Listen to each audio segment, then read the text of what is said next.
Բուրըն ծափահարություններ Հիսուսին,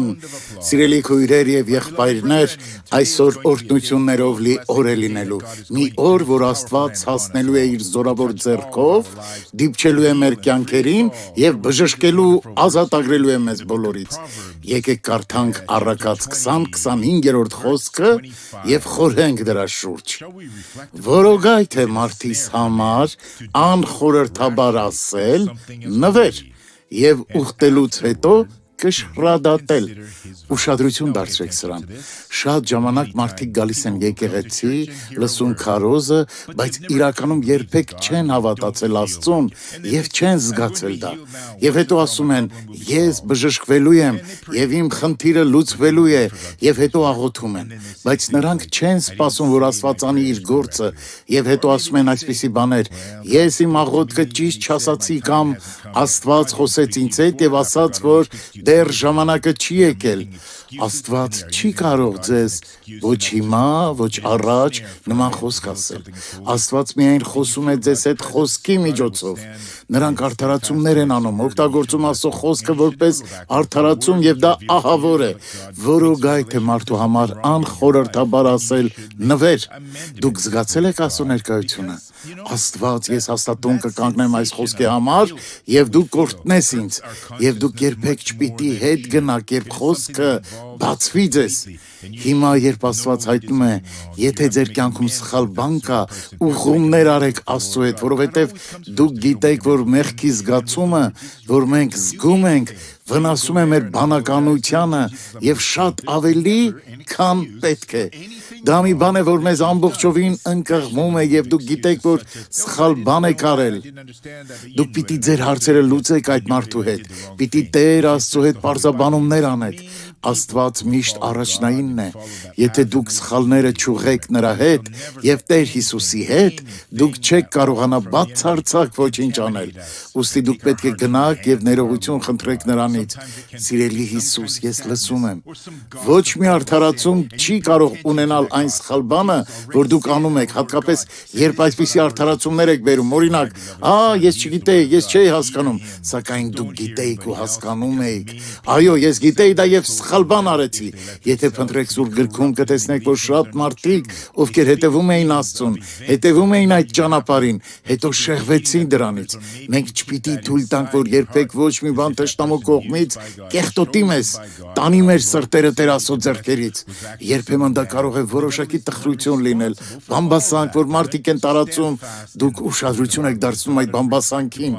մեր Տեր Աստված արդեն հետևյալն է ասել Հիսուսի մասին ահա իմ սիրելի որդին նա Աստծո խոսքն է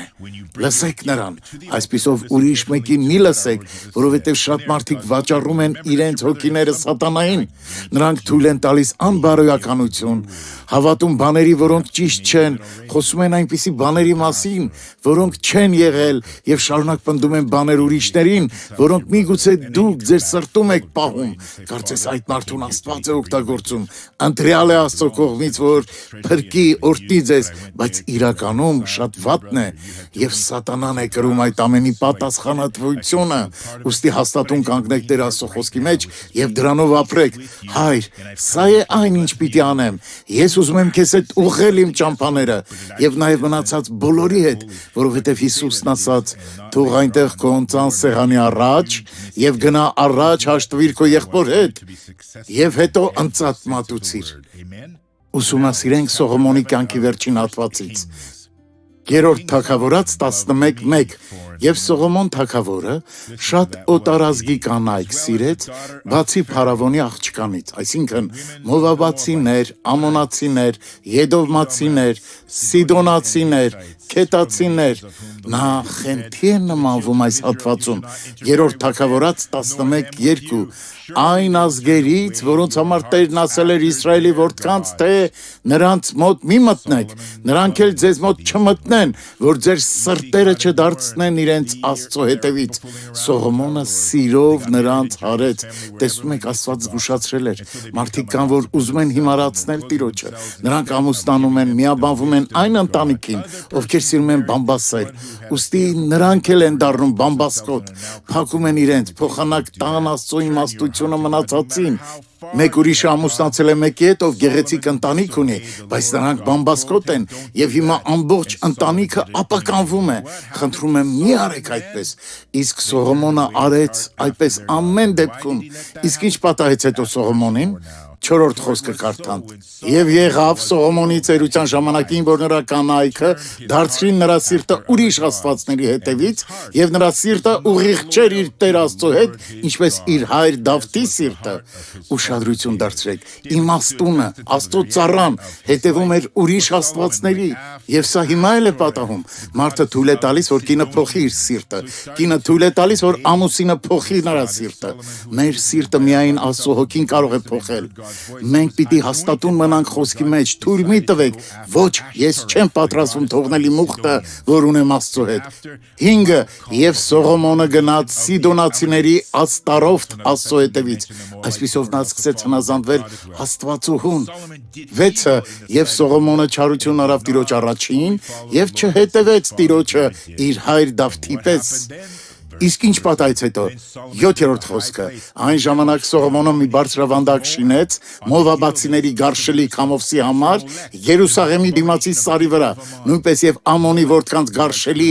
Մողոքի համար։ Մողոքը ամենավատ աստվածն էր, որ երբևէ հնարվել էր։ Նա հսկայական բրոնզե արձան էր, որը այրում էին միջև այն շողար եւ փայլեր։ 8-րդ խոսքը։ Եվ այսպես էլ արավ իր բոլոր օտարազգի կանանց համար, որ իրենց աստվածներին խունկ էին ծխում եւ զոհ մատուցանում։ Եվ Սողոմոնը իր կանանց մեջ ասում էր. «Օ սիրելի Մողոք, ինչպիսի անամոթություն»։ 9. Եվ Տերը բարկացավ Սողոմոնի վրա, որ իր սիրտը ծռեց Իսրայելի Տեր Աստծուց, որ 2 անգամ իրեն գերեվացել էր։ Աստված անձնապես հայտնվել եւ խոսել էր Սողոմոնի հետ, եւ Սողոմոնը իր սիրտը շրջել էր Աստծուց։ 10. Եվ նրան այս բանի համար պատվիրել էր, որ ուրիշ աստվածների հետևից չգնա։ Երբ զգում եք, որ կոնկրետ խոսքը ձեզ է հասցեագրված, դա նշանակում է, որ հավանականություն կա, որ դուք կանեք դա։ Նույնիսկ եթե դուք դա հիմա անում եք կամ ապագայում եք անելու, այսինքն կամ անում եք, կամ անում եք, կամ կանեք, նկատի ունեմ, որ եթե Աստված խոսել է ձեզ հետ, հաստատուն մնացեք եւ ասացեք. Աստված, ես հնազանդվում եմ քեզ։ Աստված ոչինչ պատահականորեն չի ասում։ Աստված ամեն ինչ գիտի մեր կյանքերի մասին, մեր նախատրամադրվածության մասին։ Նա գիտի ամեն ինչ մեր որոշումների մասին, նախքան մենք դրանք կկայացնենք։ 10. Նրան այս բանի համար պատվիրել էր, որ ուրիշ աստվածների հետևից չգնա։ 11. Եվ Տերն ասեց Սողոմոնին. որովհետև այս բաները լինում են քեզ մոտ, եւ դու չպահեցիր իմ ուխտը եւ իմ քեզ հրամայած պատվիրանները, ես անշուշտ պիտի քեզանից պատառեմ թագավորությունը եւ քո ծառային պիտի տամ այն։ Լսեցիք, նա Իսրայելի թագավորն էր։ Ես կպատառեմ թագավորությունը քեզանից եւ քո ծառային կտամ այն։ Եվ Աստված իրականացրեց իր խոսքը, բարեկամներս։ 13-ը, սակայն բոլոր թագավորությունը չեմ պատռելու։ Մեկ ցեղը պիտի տամ քո որդիին, իմ ծառա Դավիթի պատճառով եւ իմ ընտրած Երուսաղեմի պատճառով։ Հիմա 14-ը, եւ Տերը Սողոմոնի համար մի հակառակորդ վերկացրեց, այսինքն Եդովմի թագավորի սերնդից Եդովմացի Ադատին։ Այսպիսով Աստված վերկացրեց Ադատին։ Նա ոչ մեկ էր, բայց նա հզոր դարձավ։ 23-ը, եւ Աստված նրա դեմ մի ուրիշ հակառակորդ վերկացրեց, Եղիադայի որդի Ռազոնին, որ փախել էր իր տիրոջից, Սուբայի ադրազար թագավորից։ 26-ը, եւ Սողոմոնի ծառա Սարեդայից Եփրաթացի Նաբատի որդի Հերոբովամը, որի մոր անունը Սարուա էր, մի որբևայրի կին, սա էլ ձեռք բարձրացրեց թագավորի դեմ։ Այս ամենը պատահեց միայն որովհետև Սողոմոնը շրջեց իր սիրտը Աստծուց։ Բարեկամներ, մենք ապրում ենք այնպիսի ժամանակներում, որ պիտի փնտրենք Տիրոջը։ Մոռացեք այն խենթ մարդկանց մասին, ովքեր հիմար բաներ են ասում։ Ամեն ինչ կարող է շատ ավելի լուրջ լինել, քան դուք պատկերացնում եք։ Հիսուսն ասաց. ջանք արեք։ Ջանք անել նշանակում է պայքարել։ Ջանք անել նեղ դռնով մտնելու համար եւ անցեք նեղ ճանապարհ ճանապարհով, որը երբեք չի լայնանալու, դա նեղ ճանապարհ է բոլորի համար, եւ միայն մի հոգի կարող է մտնել միառժամանակ։ Մեկ ուրիշն էլ կարող է մտնել նեղ դռնով, բայց ոչ երկուսը միասին։ Ինչ որ մեկը նույնիսկ ասում է, որ համ դարպասն է նեղ, համ ճանապարհը, ուստի դուք պիտի ստիպեք մտնել ձեզ այդտեղ, որ թողնեք հետևում մեղքերի շերտը, ձեր ներքին ուժը, ցանկացած նախատրամադրվածություն չարի հանդեպ։ Եթե դուք չազատվեք դրանից, դա չար սերմ է, որ ձեր մեջ է տնկվել։ Ես չգիտեմ, թե դա ով է եւ երբ է արել, բայց այն աճելու է եւ ձեր ամբողջ կյանքի վրա ազդելու է։ Աստծո հետևորդ եղեք։ Կյանքում ուրիշ նպատակներ բացի Աստծուն ծառայելուց մի ունեցեք։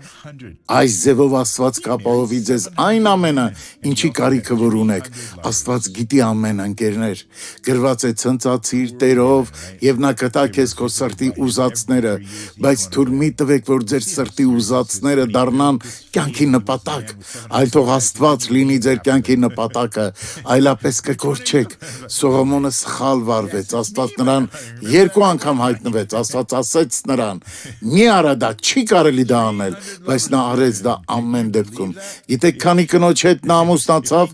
700, նա ամուսնացել էր 700 կնոջ հետ եւ ուներ 300 սիրեկան խեղճ կանայք։ Նա նրանցից յուրաքանչյուրին 3 տարին մեկ էր այցելում, բայց նա էր կերտել այդ համբավը։ Նա տղամարդ էր, ով 700 կին ունի։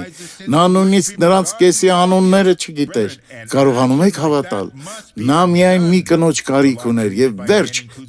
Դա բավական կլիներ մի կին մեկ տղամարդու համար, բայց այդ մարդը մեղք գործեց, իսկ հետո սկսեց չար աստվածների մեծարել։ Մեղսագործը չար աստվածներին կգովերքի,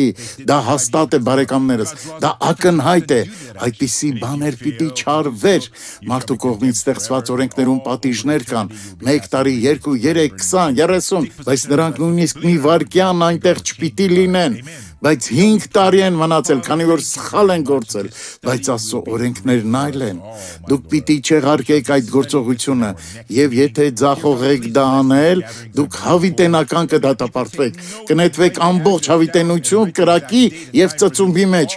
Տիրացեք ձեր օրհնություններին, հավատացեք Տեր Աստծուն եւ Աստված կփոխի ձեր կյանքերը։ Ամեն։ Եկեք աղոթենք այժմ։ Հայր, շնորհակալություն, այս պատգամը շատ լավ դաս կլինի մեզ համար։ Սիրելի Հայր, խնդրում եմ, օրհնիր այս հավաքույթները, որ ես անելու եմ, եւ թող մարդիկ տեղն ու ժամը նշեն ու գան մասնակցեն, որովհետեւ դու հրաշքներ ես անելու այդտեղ։ Ես հիմա պարզում եմ իմ ձեռք այս մարդկանց օտեր, ովքեր տառապում են։ Եվ Հիսուս Քրիստոսի անունով մենք հանդիմանում ենք չարին, հրամայում սատանային դուրս գալ։ Ասացեք շնորհակալություն Տեր եւ ամեն։ Մի բան եմ ուզում ձեզ ասել։ Հիմա հատուկ աղոթք եմ անելու։ Երբ վերջացնեմ, կասեմ ձեզ անել մի բան, որը չեք կարող անել նախկինում։ Եվ ահա այդ ժամանակ դուք ցույց կտաք, թե իսկապես հավատում եք Աստծուն, թե ոչ։ Եթե ոտքը շարժելու խնդիր ունեք, կշարժեք։ Եթե չեք կարողանում բարձրացնել ձեռքերը, կբարձրացնեք Հիսուսի անունով։ Եթե ձեռքը մեջքին չեր հասնում, կհասնի։ Եթե ոտքը չեր շարժվում, կշարժվի, որովհետև Տերը մինչև վերջ անելու է իր գործը։ Բայց ես ոչ մեկն եմ, դոկտոր Սուարես, ոչ։ Դուք ինձ նման եք, հենց մեր մեջ տարբերություն չկա։ Իհարկե, ես դեռ 20 տարեկան եմ, իսկ դուք արդեն ծեր եք։ Թող ոտքի կանգնեն նրանք, ովքեր եկել են աղոթելու համար։ Եկեք անցնենք գործի։ Մեր Աստված պատրաստ է սկսելու իր միջամտությունը։ Ամենավերջում նա սկսելու է ձեզ վերականգնել, բայց նա ավարտելու է իր գործը հենց այստեղ, հենց հիմա։ Խոնարհեք գլուխները, փակեք աչքերը, կրկնեք ուղղակի, տանը գտնվողները նույնպես թող մեզպես անեն։ Տեր Հիսուսի անունով ես եկել եմ քեզ փնտրելու, որովհետև չեմ ուզում այլևս տառապել կյանքում։ Ես կարիք ունեմ Հիսուսի բժշկության, փրկության, սրբվելու։ Ես քո ձեռքերի մեջ եմ, իմ Տեր։ Ես հանդիմանում եմ, դուրս եմ հանում ցանկացած չարիք, որ ազդում է իմ կյանքի վրա։ Ես այստեղ եմ քո օրհնությունները ստանալու։ Այժմ աղոթք եմ ասելու բոլորիդ համար, շարունակեք փակ պահել աչքերը, հավատալ դրան, երկնային Հայր, մեր Տեր, ով ստեղծել է երկինքն ու երկիրը, միակ ճշմարիտ Աստված, քեզանից բացի ոչ մեկը չկա, չի եղել, չի էլ լինելու։ Հայր, աղոթում եմ այն մարդկանց համար, ովքեր աղոթում են ինձ հետ, ովքեր խնդիրներ ունեն իրենց կյանքում, որոնք իրենց տխրեցնում է, բարկացնում, հիասթափեցնում, իմ Տեր, նույնիսկ եթե այս մարդիկ մտածում են սխալ բան անել, վերջ դնել իրենց սեփական կյանքերին։ Հայր, հանդիմանում եմ այդ ամենը, այդ դևերին հենց հիմա հանդիմանում եմ, նաև աղոթում եմ այն մարդկանց համար, ովքեր ֆիզիկական խնդիրներ ունեն, մազի ծայրից մինչև ոտքի թաթ։ Աղոթում եմ այդ մարդկանց համար, սիրելի Տեր, ովքեր տառապում են քաղցկեղից, որը մի տեղում թաքնված է, որը մեծանում է, տարածվում, բայց դա մեզ համար կապ չունի, քանի որ Հայր, դու ասել ես, որ այն ամենը, որ քո անունով ենք հռչակում, Հիսուսի անունով, դու խոստացել ես, որ անելու ես։ Ես կանգնած եմ այս մարդկանց առաջ, որ այս մարդկանց անունից հռչակեմ, ովքեր եկեղեցում են, տանը, աղոթում են ինչ-որ միտեղ, օ իմ Տեր, հանում եմ չարիքներին, նույնիսկ հեռացնում եմ այն չարին, որ դեռ չի հայտնվել։ Մենք հայցում ենք քեզ, Տեր, որպես քո սուրբ խոսքի ծառաներ, հանդիմանում ենք հիվանդության ոգիներին, վերցրեք այն ամենը, ինչ ձեզ է պատկանում և հեռացեք հենց հիմա, ծնկի խնդիր, ում աճառը վնասված է, որ հյուսվածքը պատրվել կամ վնասվել է, ծնկի ոսկորը վնասված է, հոդերը վնասված են, այս մարդը քայլելու խնդիր ունի, հրամայում եմ դուրս գալ Հիսուս Քրիստոսի անունով։ Դու սատանա, որ ազդում ես այս կոչի վրա, ոտքի թաթի տակի հատվածի վրա, որ ազդրերի մեջ ես, կողոսկրներում, մեջքին, ողնաշարին, դիսկերի վրա, մկաններում, նյարդերին, մաշկի վրա, որ հիվանդություններ ես առաջացնում, որ մաշկի մելանոմա ես առաջացնում, վերցրու այդ ամենը հեռացիր հենց հիմա, հանիր այդ արգանդի միոման և գնա, վերցրու այն ինչ քոնն է, ես քեզ դուրս եմ հանում և թող բոլոր ցավերը, տառապանքները անհետանան և սա հրամայում ենք մենք Հիսուս Քրիստոսի անունով, հոր տված լիազորություններով, հոր տված իրավունքով, հոր տված խոսքով, Հիսուս Քրիստոսի անունով, ասացեք ամեն։ Ես հավատում եմ, իսկ հիմա մի վախեցեք և արեք այն, ինչ չեք կարողանում, եթե չեք կարողանում բարձրացնել ձեռքերը նախկինում, արեք դա հիմա և այսպես ծափահարեք Հիսուսի անունով, արեք դա, քանի որ Աստված օրհնում է ձեզ, մի վախեցեք, եթե ձեռքը մեջքին չեք կարողանում հասցնել, փորձեք հիմա, պիտի փորձեք, հակառակ դեպքում չեք իմանա, մարդիկ կան, որ նստել են, ուզում եմ փորձեք և անեք դրանք, եթե անցյալում ծունկը չեք կարողանում ծալել, արեք դա, եթե դժվարանում եք կքանստել, արեք դա, այն ամենը, որ չեք կարողանում անել նախկինում, արեք հիմա Աստծո փառքի համար, բացեք, փակեք ձեր դաստակը, թեքեք գլուխը, դիպչեք այն տեղին, որտեղ ցավում էր, դոկտոր Սուարես, Աստված արդեն բժշկել է ինձ, եթե բժշկվել եք, բարձրացրեք ձեր ձեռքերը այսպես, փառք Աստծուն, ինչքան շատ մարդիկ կան, մի բան հարցնեմ, մարդ կար, որ հոգևոր խնդիր ուներ և հիմա թեթևացած է զգում, նրանց հոգիները ավելի հանգիստ են և լուսավոր, տխուր էիք, բարկացած և այլն, կային մարդիկ, որ հոգիները ցավում էր, ուղղակի բարձրացրեք ձեռքերը, վկայություններ չենք լսելու, շնորհակալություն Հիսուս, կարող եք նստել, եկեք դիտենք այսօրվա իրական կյանքի պատմությունը։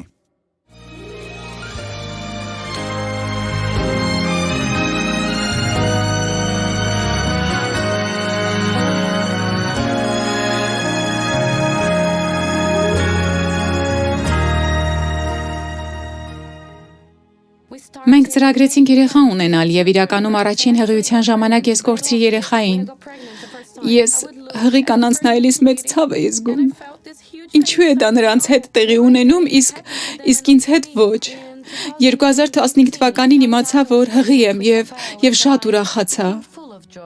Ստուգումից հետո նա կատարյալ առողջ էր, բայց Ռաֆայելը ծնվեց մի աչքը բաց, մյուսը փակ։ Ես հարցրի բժշկին, արդյոք դա նորմալ է, իսկ նա նույնիսկ կատակեց, որ այժմ նորածինները քիչ է մնում խոսեն։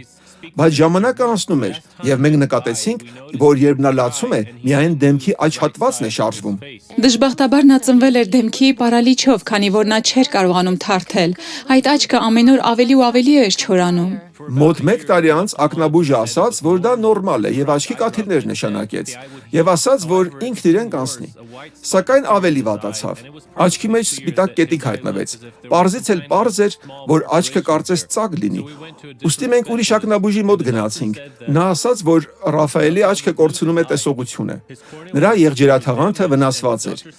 Ասաց, որ ոչ մի եղջերաթաղանթի փոխպատվաստում հնարավոր չէ անել։ Մենք կարող ենք միայն եղջերաթաղանթ դնել եւ աչքը կարելի է ամբողջությամբ փակել։ Նա պարզ ասաց. «Ձեր որդին ոչինչ չի տեսնելու այդ աչքով։ Մենք կպահենք նրա աչքը մինչև 18-20 տարեկան, բայց հետո աչքը կհեռացնենք եւ կտեղադրենք պրոթեզ»։ Դա շատ ցավալի էր մեզ համար։ Մենք լացում էինք ողջ ժամանակ։ Դա մեզ համար շատ բարդ էր եւ փնտրում էինք Աստծուն, որ ուժ տա առաջ շարժվելու։ Հետո նրան տարան վիրահատարան։ Ես ու կինս մնացինք պալատում աղոթելու։ Բժիշկը ասաց. «Աչքը ամբողջովին չկարեցի»։ Երբ մենք այնտեղ հասանք, առաջին հրաշքը պատահել էր։ Ես չեմ հասկանում, բայց նրա աչքը վերականգնվել է, բայց նա չի կարող այդ աչքով տեսնել։ Դրանից հետո մենք կոսմետիկ վիրահատություն կանենք, որովհետև մի մասը, որտեղ կարել էր, թարթիչը սկսել էր հետ աճել։ Նաև երրորդ վիրահատությունը արեցինք երկրորդը ուղղելու համար։ Չորրորդ վիրահատությունն էլ արեցինք առաջին 3-ը շտկելու համար։ Հետո ես ու ամուսինս ասացինք, որ բավական է, այլևս ոչ մի վիրահատություն։ Մենք ավետարանը գիտեինք, եւ Աստծո խոսքը ասում էր, որ Հիսուսը մեր ցավերը վեր առավ եւ մեր վշտերը բեռնեց իր վրա։ Ուստի սկսեցինք աղոթել եւ Աստծուն խնդրել, որ օգնի մեզ այս հարցում։ Մի օր Ռաֆայելը քնած էր եւ մենք դիտում էինք հավատի հանդեսը։ Եվ դոկտոր Սուարեսը սկսեց քարոզել կույր Բարտիմեոսի մասին։ Եվ դա միանգամից գրավեց մեր ուշադրությունը։ Նա սկսեց աղոթել եւ ասել. «Եվ ես հիմա աղոթելու եմ ձեզ համար եւ նրանց համար, ովքեր տանն են եւ տառապում են ամբողջական կամ մասնակի կուրությունից։ Հավատացեք, որ այսօր բժշկվելու եք»։ Ռաֆայելը քնած էր։ Մենք մոտեցանք նրան եւ ծնկեցինք նրա առաջ։ 15 րոպե անց նա արթնացավ։ Ես փակեցի նրա տեսնող աչքը եւ ինչպես դոկտոր Սուարեսն էր անում ասացի. «Ռաֆայել, ձեռքդ մոտեցրու եւ դիպիր իմ ականջին»։ Նա արեց։ Վերցրու վահանակը, նա գնաց եւ վերցրեց։ Մենք փառք տվեցինք Տիրոջը, մենք ասացինք. «Հիսուսը հենց նոր բժշկեց նրան»։ Չեմ կարողանում ճիշտ բառեր գտնել նկարագրելու այն ուրախությունը, որ սրտով ապրեցի։ Նրան բժշկի տանելու օրը եկավ։ Բժիշկը մի փոքր կոպիտ էր, նա ասաց մեզ. «Տեսեք, չգիտեմ ինչ է պատահել»։ Ես նայեցի նրան եւ ասացի. «Աստված բժշկել է որդուս»։ Այսպիսով Հիսուս արեց այդ հրաշքը նրա կյանքում, բժշկեց նրան։ Զույգը, ով տարիներ շարունակ հովանավորում է հավատի հանդեսը, շատ լավ գիտի, թե ինչ կարևոր է այս գործին նպաստելը։ Հովանավոր լինելը օրհնություն է։ Մենք օգնում ենք դոկտոր Սուարեսին քարոզել խոսքը այն վայրերում, որտեղ միգուցե եկեղեցի չկա, որտեղ մարդիկ չեն կարողանում Աստվածաշունչ կարդալ, որպեսզի Աստծո խոսքը հասնի նաև նրանց։ Եթե հավատի հանդեսը չլիներ, մենք մեր հավատքը չէինք պահի այնպես, ինչպես հիմա։ Հավատի հանդեսը իսկական օրհնություն է մեզ համար, մինչև այսօր։ Հիանալի է, այդպես չէ, բարեկամներս։ Մի բան ասեմ ձեզ Աստծո խոսքից, այն ինչ անհնարին է մարդու համար, օրինակ բժիշկների համար կոնկրետ սահմաններ կան, կարողության, նրանք մեզպես մարդիկ են, բայց մասնագետներ են, նրանք ավելի մասնագիտացված են, ավելի պատրաստված եւ գիտեն բաներ, որ մենք չգիտենք, բայց նրանք ամեն դեպքում սահմանափակումներ ունեն, բայց Աստծո համար ոչ մի անհնարին բան չկա, ամեն ինչ հնարավոր է Աստծով, Աստված նրանց ասում էր՝ մի հանձնվեք, շարունակեք աղոթել, երբեմն մարդիկ այնքան մոտ են լինում։ Դա նման է, երբ մարդը ընկնում է 15 մետրանոց հորը, նա մագլցում, ձեռքերը դնում ու ասում, ես հոգնեցի, ուստի պետք է նորից սկսի ամենաներքևից, բայց դուք ամուր մնացեք եւ կհասնեք, պիտի փնտրեք Աստծուն, դուք չեք կարող այդպիսի մարդ լինել, ինձ համար հիմա էլ է ամեն ինչ լավ, ոչ, լավ չէ, դուք պարտվում եք, պիտի Աստծուն փնտրեք, կարող եք միայն երջանիկ լինել, երբ իսկապես ձեզ Աստծով շրջապատեք ամբողջությամբ, Աստված ուզում է, որ դուք օրհնվեք, ամեն, ոտքի կանգնենք եւ աղոթ կանենք, բարեկամներ։ Հայր, նախ աղոթում եմ նրանց համար, ովքեր տանից են մեզ դիտում, ովքեր օգնության կարիք ունեն, եւ ես խնդրում եմ, որ օգնես իրենց տանը, օրհնես նրանց կյանքերը, հանդիմանում եմ ցանկացած չարիք, որ ազդում է իրենց կյանքի վրա, հրամայում եմ դուրս գալ, հեռանալ Հիսուս Քրիստոսի անունով։